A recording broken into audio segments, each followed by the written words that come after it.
ही पतिव्रता होती. आणि पतिव्रता कुणाला म्हणतात तर मी थोडक्यात सांगेल, पतिव्रता वेगळी आणि पतिवार्ता वेगळी, हो की नाही. जी नवरा घरात आल्या आल्या आधी पाण्याचा ग्लास नेऊन देते, चहा करते, त्याला जेवायला वाढते, मी असंच म्हणेन पतिव्रता त्याला म्हणतात.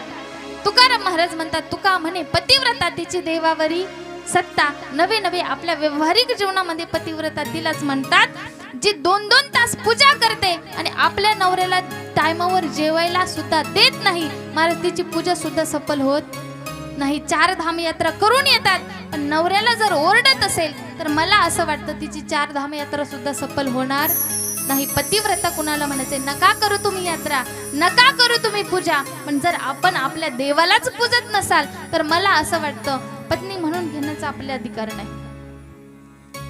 जर 2-2 तास आपण पूजा करत आहोत आणि एका चहाच्या कपासाठी जर आपला नवरा 2-2 तास बसत असेल तर आपली पूजा सफल होणार नाही. याला म्हणायचं पतिव्रता. थोडक्यात दृष्टांत सांगून जाईल, एक उदाहरण सांगून जाईल. माझी एक पतिव्रता स्त्री होती. अगदी नवरा जसं नवरा म्हणेल तसं. नवरा घरात आला की त्याला पाण्याचा ग्लास द्यायचा, चहा द्यायचा, जेवायला द्यायचं, त्याची येण्याची वाट बघायची. पण महाराज एक वेळचा प्रसंग आहे, ती उखळावरती आणि धान्य कुटत होती आणि धान्य कुटत असताना तिला नवऱ्याची येण्याची चाहूल लागली आणि चाहूल लागल्याबरोबर झालं असं, जो उखळ ती कुटत होती तो मुसळ जो आहे तो वरती गेला आणि वरतीच तरंगला, खाली आला नाही. हा प्रकार कोणी बघितला? शेजारणीने बघितला. ज्यावेळी हा प्रकार शेजारणीने बघितला, तिने मनामध्ये विचार केला, हिला काही जादू टोना तर येत नसेल ना, असं कसं होऊ शकतं? कारण हिने मुसळ वरती फेकला, तो वरतीच राहिला, खाली कसा बरं आला नसेल. मग दुसऱ्या दिवशी नवऱ्याला सांगितलं की हे बघा, ज्यावेळी तुम्ही येसाल आधी मला आवाज द्या, आल्याच्या नंतर मी पाणी देईन, मग तुम्ही जेवण करा, पण मी सांगितल्याशिवाय काही करायचं नाही. मला तरी बघू द्या कसा होतो चमत्कार. महाराज दुसऱ्या दिवशी नवरा घरामध्ये आला. आल्याच्या नंतर हिने पटकन ग्लास नेऊन दिला, चहाही त्याच्यासाठी केला. चहा केल्याच्या नंतर महाराज 1-2 दिवस गेले. तिला वाटलं आता मी चांगली पतीची सेवा करायला लागले, आता मला पतिव्रता म्हणायला काही हरकत नाही. मग मनामध्ये विचार केला, हिचा जेव्हा मुसळ वरती गेला, मुसळ वरती गेल्याच्या नंतर तो वरतीच तरंगला. त्या दिवशी तिने काय बरं कानात घातलं होतं, काय बरं गळ्यात घातलं होतं, कोणत्या रंगाची साडी घातली होती, सगळं आठवलं. अगदी हुबेहूब जशाच्या तशी महाराज नवरा आल्याची चाहूल लागली आणि चाहूल लागल्याबरोबर हिने मुसळ वरती फेकला. महाराज मुसळ वरती तरंगला नाही, तो तिच्याच डोक्यात बसला. तरंगेल वरती नाही तरंगणार. महाराज पतिव्रता त्याला म्हणायचंय, ती जर सांगितलं तिने सूर्याला तुला थांबावं लागेल, थांबावंच लागतं, कारण याला पतिव्रता म्हणतात. अगदी या पतिव्रता धर्माने अहिल्या माता गौतम ऋषीची रात्रंदिवस सेवा करायची. पण महाराज ज्यावेळी पृथ्वी प्रदक्षिणा करून इंद्रदेव वापस आले आणि वापस आल्याच्या नंतर बघितलं की गौतम ऋषीचा आणि अहिल्याचा विवाह झालेला आहे. आणि जे अहिल्यावर सगळ्यात जास्त आतुर झाले होते, जे अहिल्यासोबत लग्न करण्याकरता अतिशय उत्सुक होते, असे असणारे इंद्रदेव यांनी आज मनामध्ये निश्चय केला, काही झालं तर मी या गौतमाचा बदला घेतल्याशिवाय राहणार नाही. आणि महाराज प्रकार असा झाला, आता 1 दिवसाचा प्रसंग आहे आणि विश्व त्या ठिकाणी गौतम ऋषींनी अहिल्या माता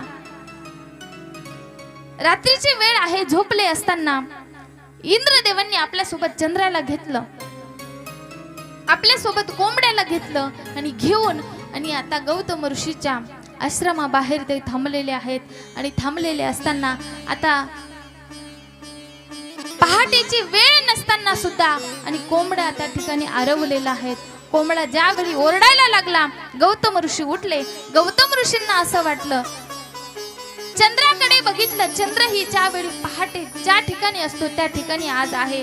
गौतम ऋषींना असं वाटलं की आपली स्नान करण्याची वेळ झाली, म्हणून गौतम ऋषी आता स्नान करण्याकरिता गेले. गेल्याच्या नंतर आता इंद्रदेवाने त्या ठिकाणी गौतम ऋषींचं रूप धारण केलं आणि रूप धारण करून गौतम ऋषींच्या आश्रमात आले. आल्याच्या नंतर अहिल्या झोपलेल्या होत्या, आपल्या पतीची वाट बघत होत्या. ज्यावेळी इंद्र रूपामध्ये असणारे गौतम ऋषी वापस आले आणि आल्याच्या नंतर महाराज त्या ठिकाणी इच्छा उत्पन्न केली. महाराज उत्पन्न केल्याच्या नंतर दोघांमध्ये संयोग घडला. प्रकार असा झाला, गौतम ऋषी वापस आले.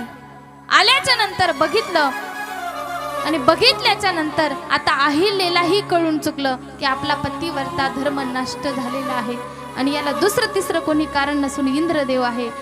मग इंद्रदेवालाही शाप दिला. इंद्र पडली बघे, चंद्र झाला काळा.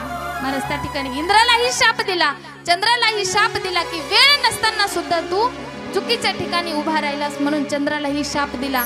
आणि जो कोंबडा महाराज इंद्राच्या आज्ञेनुसार वेळेनुसार आरवला नाही, ओरडला नाही, म्हणून त्याला सुद्धा शाप देऊन टाकला.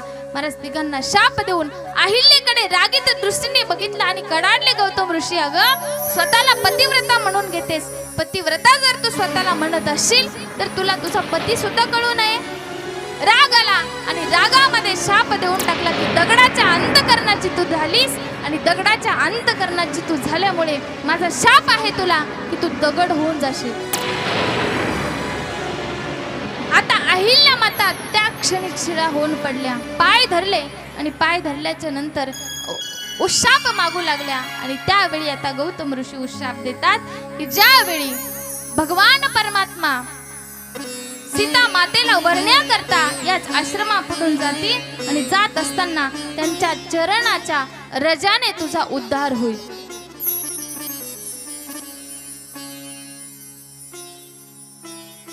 आणि आता भगवान परमात्म्याला सगळं वृत्तांत सांगून विश्वामित्र ऋषी सांगतात, प्रभू आता उद्धाराची वेळ आहे. त्यावेळी प्रभू म्हणतात की गुरुजी, मी एक बाणी एक वचनी मर्यादा पुरुषोत्तम आहे, त्यामुळे ही जी शिळा आहे ही माझ्या माते स्वरूप आहे, ही अहिल्या माता आहे, हिला मी स्पर्श करू शकत नाही. त्यावेळी विश्वामित्र ऋषी सांगतात, स्पर्श करायची गरज नाही, आपला पाय पुढे घ्या.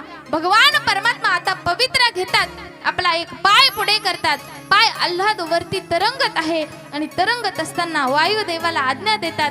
पवन देवाला आज्ञा दिल्याच्या नंतर महाराज वाऱ्याची झुळूक येते आणि झुळूक आल्याच्या नंतर अगदी भगवान परमात्म्याचे चरणाचे कण ज्यावेळी त्या शिळेवर पडतात, दगडावर पडतात आणि पडल्याच्या नंतर त्या ठिकाणी ती जी शिळा आहे, जो दगड आहे आणि आता एका स्त्रीमध्ये त्याचं रूपांतर होतं. बोला रामचंद्र भगवान की. आणि रूपांतर झाल्याच्या नंतर आता अहिल्या मातेने हात जोडले आणि हात जोडून भगवान परमात्म्याचं नामचिंतन करू लागल्या, भगवान परमात्म्याची स्तुती करू लागल्या. महाराज अहिल्या माता स्तुती करते, देवाचे नामचिंतन करते आणि उद्धार झाल्याच्या नंतर भगवान परमात्मा विचारतात, माते काय पाहिजे असेल मागून घे, काय हवंय तुला. त्यावेळी आता अहिल्या माता काही मागत नाही, भगवान परमात्म्यामध्ये विलीन होतात, अंतर्धान पावतात आणि महाराज त्या ठिकाणी आपल्या धामाला जाऊन पोहोचतात. अहिल्याचा उद्धार करून आणि आता भगवान परमात्मा पुढे निघालेले आहेत. विश्वामित्र ऋषी पुढे आहे.